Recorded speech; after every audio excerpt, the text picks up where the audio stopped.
Je bénis le Seigneur pour vos vies, femmes passionnées de Christ. Je ne sais pas comment vous dire merci. Merci pour tout ce que vous faites pour ce groupe, Ma vie de femme chrétienne, pour cette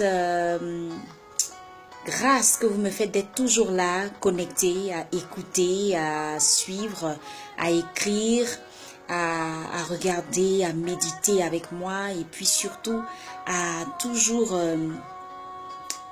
écrire ces j'aime, cliquer sur ces j'aime, dire merci, amen, vraiment, ça me fait chaud au cœur. Et je voudrais, pour cette nouvelle semaine qui commence et qui parle de ma vie de femme chrétienne, une vie de courage. Une vie de courage, pourquoi? Simplement parce que femme passionnée de Christ, il faudrait que tu saches que après cette période de Pentecôte où tu as reçu la plénitude du Saint-Esprit, la première des choses qui doit te motiver, c'est toujours avoir cette force et ce courage-là d'aller plus loin avec le Seigneur. Et si tu t'armes de courage, si tu crois en ce Dieu que tu sers, tu iras toujours plus loin. Voilà pourquoi Dieu m'a mis à cœur cette semaine de vraiment vous motiver à être des femmes chrétiennes passionnées de Christ, qui sont courageuses, des femmes braves, des femmes qui n'ont pas peur, des femmes qui se lancent, des femmes qui affrontent la vie, des femmes qui, malgré les épreuves, malgré les difficultés de la vie, ne cessent pas de continuer de se battre pour réussir, pour gagner leur combat, pour avoir encore plus de bénédictions dans leur vie et être toujours une source de bénédiction pour tous ceux que Dieu met autour de nous. Alors, femme passionnée de Christ, aujourd'hui, je voudrais te parler de Ruth. Ruth, elle m'émerveille, cette femme, parce que quand vous regardez la vie de Ruth, elle n'a pas été rose. C'est une vie qui a été compliquée, difficile, mais sa confiance en ce Dieu inconnu qu'elle a croisé grâce à sa mère spirituelle Naomi. Franchement, quand vous méditez sur sa vie, vous vous rendez compte combien de fois nous n'avons même pas le droit d'être découragés ou le droit d'être démotivés ou le droit d'être abattus ou le droit d'être triste. Parce que simplement, Dieu, il n'a pas changé. Quand vous regardez Ruth était dans une situation incroyable. Elle quitte sa famille. Elle s'attache par mariage, par alliance, à une autre famille qui est étrangère pour elle, qui sert un Dieu étranger, une famille qui ne sait rien, je veux dire, de sa vie à elle, une famille qui marche selon des lois qui lui sont étrangères, et elle s'accommode, c'est-à-dire elle suit son époux, elle suit cette femme, Naomi, qui est sa belle-mère. Franchement, moi je me dis que c'est pas donné à tout le monde. Et Ruth, elle a réussi à le faire. Pourquoi? Parce que Ruth, quand vous regardez son cœur, elle avait un cœur qui était humble, un cœur qui était fidèle, un cœur qui était attachant, un cœur qui était tout simplement, on peut appeler entre guillemets, un cœur d'enfant. C'est un cœur d'enfant qui croit, qui suit, qui fait confiance, comme un enfant qui fait confiance à son père. Alors, elle perd son époux, ce qui fait qu'elle devient veuve, avec qui elle n'avait aucun enfant. Donc du coup, Ruth, elle devient veuve sans enfant. Je suis sûre que c'est pas très évident comme situation. C'est pas que je suis sûre, mais c'est le cas. C'est pas très évident comme situation. Mais Ruth, elle sait que la seule personne aujourd'hui qui lui reste, ce n'est pas une personne étrangère. Elle considère sa mère spirituelle, Naomi, comme son Dieu, si je peux dire. C'est-à-dire, c'est une personne pour elle avec qui elle doit mourir, avec qui elle doit aller plus loin, avec qui elle doit continuer de vivre. Donc, qu'est-ce qu'elle lui dit? Pendant que Naomi, elle qui sait qu'aujourd'hui, elle n'a plus rien, qu'elle a tout perdu, puisque Naomi avait perdu son époux, elle avait perdu ses enfants, et puis la situation au niveau de son pays, ça s'est amélioré. Donc, du coup, elle décide de retourner chez elle. Elle en parle à Ruth et Orpa, ses deux belles filles, et Ruth, contrairement à Orpa, décide de rester. Je sais que ça aurait été une situation qui concernait une autre femme, elle serait retournée chez elle. C'est la première des... Je veux dire tout de suite, c'est ce qu'on a envie de faire. Mais Ruth, elle décide de continuer, de croire qu'elle peut toujours aller, toujours plus loin avec cette femme, cette belle-mère qu'elle ne connaissait ni d'Adam ni d'Ève.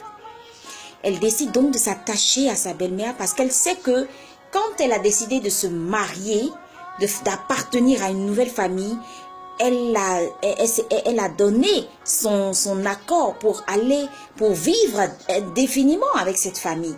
Alors donc, ce qui sera étrange, c'est que Ruth, en plus de dire à Naomi qu'elle la suit, elle lui dit que le Dieu que tu sers, le Dieu que tu suis, le Dieu que tu aimes, également, elle va l'aimer, elle va le suivre jusqu'au bout. Waouh! Moi, j'ai été impressionnée par la réaction de Ruth et je me dis que c'est pas très évident. Elle lui dit donc, ne me presse pas de te laisser. Ruth 1, verset 16, ne me presse pas de te laisser, de retourner loin de toi, où tu iras, j'irai, où tu demeureras, je demeurerai, ton peuple sera mon peuple et ton Dieu sera mon Dieu. Où tu mourras, je mourrai et j'y serai enterré. Que l'Éternel me traite dans toute sa rigueur si autre chose que la mort vient à me séparer de toi. C'est un acte de foi, c'est un acte de fidélité, c'est un acte qui montre combien de fois Ruth avait compris, que Naomi devenait tout pour elle. Naomi devenait sa seule voie, son seul chemin de réussite.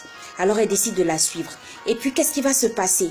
C'est là où je veux maintenant attirer, réveiller en toi, femme passionnée de Christ qui me suit, la guerrière, la femme courageuse, la femme brave. Elle suit Naomi, Ruth arrive dans un pays étranger, elle ne connaît personne. Naomi n'a pas d'activité, elle est devenue, je dirais, comme une personne étrangère même dans son propre pays. Qu'est-ce que Ruth va faire? Sans même qu'on lui demande quoi que ce soit, elle décide d'aller glaner dans un champ. Elle dit, laisse-moi, je te prie, aller glaner des épis dans le champ de celui aux yeux duquel je trouverai grâce. Elle lui répondit, va ma fille. Femme passionnée de Christ, je veux te dire encore une fois que ne crois pas que tout est perdu. Ce n'est pas perdu. Ne crois pas que tout est fini. Tu n'as même pas encore expérimenté le quart, le dixième de ce que Dieu te réserve. Parce que tu sais, si Ruth, après une gloire perdue, après une gloire qui avait disparu, a pu réussir à revivre, c'est parce qu'elle s'est armée de courage. Elle a décidé dans un pays étranger de faire de sa vie une vie réussie. Elle a décidé de ne pas rester à ne rien faire.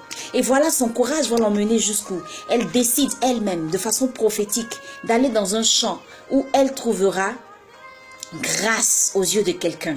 Alléluia. C'est ce mot-là qui m'a touché, trouver grâce. Femme passionnée de Christ, c'est quand tu es une personne courageuse que tu trouves grâce aux yeux des personnes.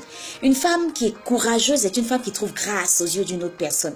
Une femme qui est brave est une femme qui ne passe pas inaperçue. Une femme qui est brave est une femme qui je veux dire, on la remarque tout de suite. On fait attention à elle. On parle d'elle. Elle a un bon témoignage. Une femme qui n'a pas peur, qui affronte les situations de la vie, les épreuves de la vie, est une femme remarquable. Est une femme dont on loue et on vante les mérites, est une femme qui est citée en exemple. C'est pourquoi je voudrais que tu te réveilles. Ne crois pas que tout est fini. Ruth ne savait pas où elle partait, mais elle a fait confiance en son Dieu. Elle s'est dit que si elle se levait et qu'elle partait glaner aux yeux dans un champ qui appartenait à quelqu'un, qui appartiendrait à quelqu'un qui trouverait grâce à ses yeux, sa vie changerait. Ruth a eu confiance en son courage. Et elle est partie et Dieu nous dit, par sa grâce, il a permis cette connexion avec Boaz. Boaz, l'homme de sa vie qui va complètement changer sa destinée.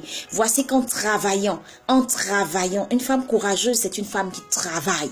Une femme courageuse, c'est une femme qui ne dort pas sur ses lauriers. C'est pas une femme qui reste là à ne rien faire de ses 10 doigts toute une journée, à mendier. Non, c'est une femme qui est courageuse, qui est travailleuse. Alors qu'est-ce qu'elle fait? Elle va et elle glane dans ce champ et par la grâce de Dieu, elle trouve effectivement grâce aux yeux d'un homme, Boaz, qui va changer sa vie. Boaz va aller jusqu'à l'épouser. Alors femme, je veux, pour cette première partie, parce que nous aurons une autre séance où vous allez pouvoir, je vais développer encore d'autres points. Je veux attirer ton attention sur ce fait. Fais comme Ruth. Lève-toi. Ne reste pas là à pleurer, à te lamenter, à dire que le monde t'a abandonné, à dire que tout le monde t'en veut, à dire que la vie est trop difficile. Non, je veux que tu te réveilles. Réveille-toi, réveille-toi, réveille-toi, réveille-toi. Toi qui pries chaque jour, pourquoi ne crois-tu pas que Dieu te donne la force et le courage d'aller réussir et d'affronter la vie? Si tu pries, c'est parce que tu veux recevoir quelque chose du Seigneur. Et ce que tu dois recevoir du Seigneur, c'est le courage, c'est la bravoure, c'est la force. Tu n'as pas reçu un esprit de timidité. Tu n'as pas reçu un esprit qui va te permettre de errer ici et là. Mais tu as reçu un esprit, tu as reçu un esprit qui te permet d'avancer, un esprit qui te permet d'aller plus loin. Le Seigneur Jésus, à un moment où c'était difficile, s'est retiré, il a prié, il a demandé au Seigneur de lui donner la force et le courage pour poser l'acte qu'il devait poser pour que toi et moi, nous soyons sauvés. Alors si Jésus n'est pas resté à terre, si Jésus a bravé tous les obstacles qui se sont dressés devant lui et a fait de toi et moi une personne qui mérite le salut, une personne sauvée, une personne qui hérite de la vie éternelle, c'est parce qu'il s'est levé. Alors ce Dieu que tu sers, ce Jésus que tu sers, ce Jésus avec qui tu marches chaque jour, que tu veux, de qui tu as fait ta passion. Je voudrais que tu le laisses se révéler à toi véritablement et qu'il te donne d'ouvrir les yeux sur ce que tu es. Tu es une femme courageuse, tu es une femme brave. C'est l'ennemi qui t'endort, c'est l'ennemi qui te fait croire que tout est fini, qu'il n'y a plus rien. Ruth avait tout perdu. Elle avait une gloire qui était finie, qui était complètement anéantie. Mais elle a cru en Dieu et Dieu lui a redonné une seconde gloire. La seconde gloire sera encore plus grande. Si tu fais confiance en ce Dieu que tu sers, si tu crois encore que ce n'est pas encore fini, femme courageuse, femme chrétienne, femme de distinction, femme de bravoure, je te réveille en ce jour et je bénis le Seigneur parce que je sais que tu m'as écouté. Alors je bénis le nom du Seigneur pour ta vie. Femme, lève-toi, lève-toi et continue de croire que ce n'est pas encore fini. Rends gloire à ton Dieu parce que il va te montrer le chemin. Ruth a compris le chemin. Le chemin était là devant elle. Il s'agissait simplement d'aller glaner dans un champ. Et là, elle a rencontré l'homme de sa destinée.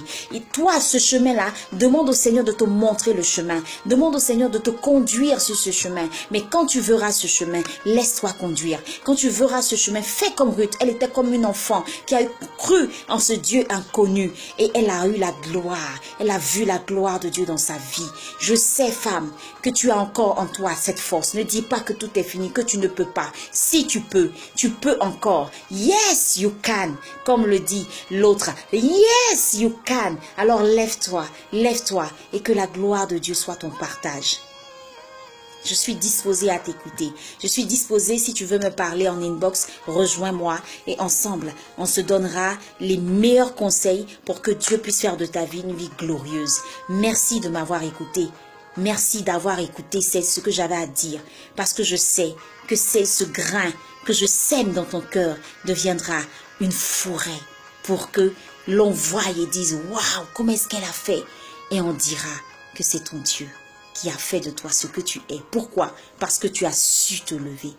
Merci, femme, d'être courageuse pour la gloire de ta famille, pour la gloire du Dieu que tu sers, et puis pour ce que tu es, une femme chrétienne, passionnée de Christ, courageuse.